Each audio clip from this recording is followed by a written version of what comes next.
Has anyone seen The Upside Down Woman by Blair Daniels? I don't believe in the supernatural. Never have, never will.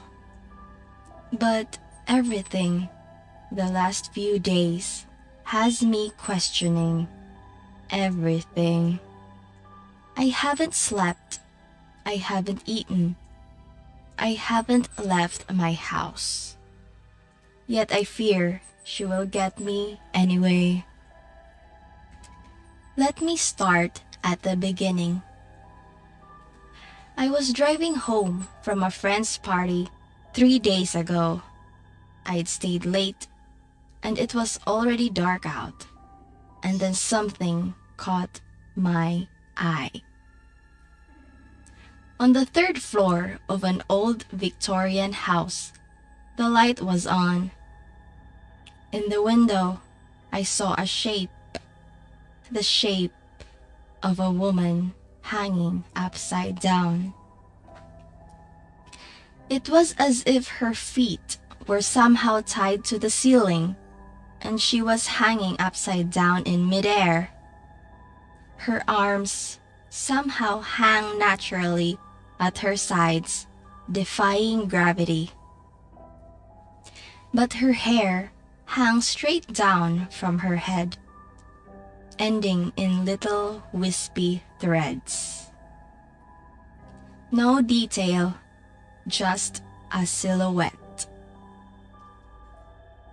As soon as I recognized it, I was already past the house, so I turned around and drove past it again.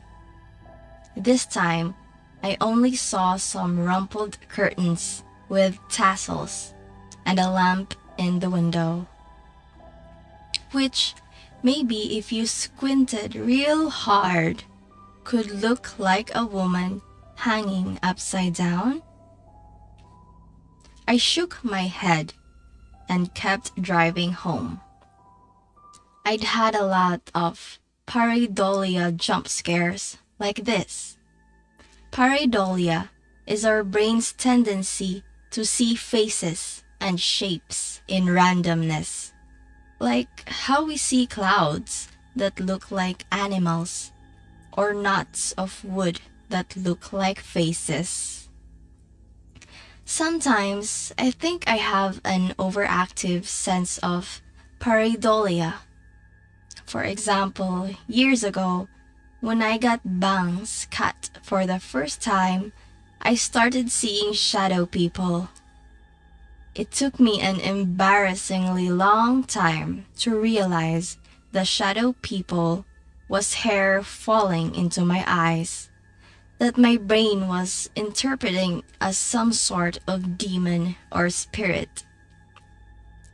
So I didn't give the upside down woman much thought until I saw her again. I was on the subway into work. Lights caught my eye out the window as another subway passed us in the opposite direction. I looked up, and there she was. The silhouette of a woman hanging upside down in the passing subway car, pressed against the window, blurred by the speed of the train. I only saw her for a split second, and then she was gone as the train rattled past us. What the hell? I must have seen like a black jacket draped over a seat or something, right? My heart began to pound. I stared out the window for the rest of my commute, but all the other passing subways were fine, filled with commuters staring at their phones. When I got out at the station, my legs were so weak, I thought I might collapse. But I forced myself to work. I didn't see anything strange on the way back from work either. When I got home, I tried to distract myself, binging the nastiest stuff on HBO and plowing through an entire bag of chips. Then I finally went to sleep, only to wake up with a start at 3:03 a.m. I was covered in a film of cold sweat. My heart was pounding, but I couldn't remember any dream. Usually, when I woke up like this, the vestiges of some nightmare were still in my head. This time, there was nothing. I rolled over, pulling the covers up to my chin, and closed my eyes. Wait, there was something in the darkness of my room that didn't look quite right. I opened my eyes and looked around the room, my heart hammering. The dark shapes of my nightstand, my bookshelves, came into focus. Everything was where it should be, except for the light. It was too dark in here. I rolled back over towards my window and realized that the usual annoying light from the street lamp below was not shining through the curtains. I got out of bed slowly and made my way to the window. I pulled back the curtains.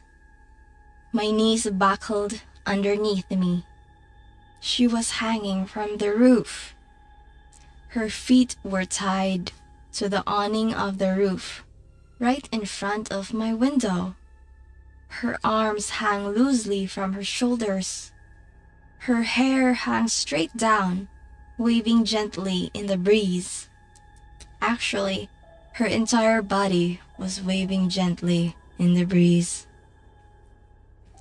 I grabbed the curtains and pulled them shut. I ran over to the light. Then I tiptoed back to the window and peeked out a tiny slit between the curtains. No, she was gone. I saw the street lamp, the night sky dotted with stars. The next morning, I tried to tell myself it was a dream.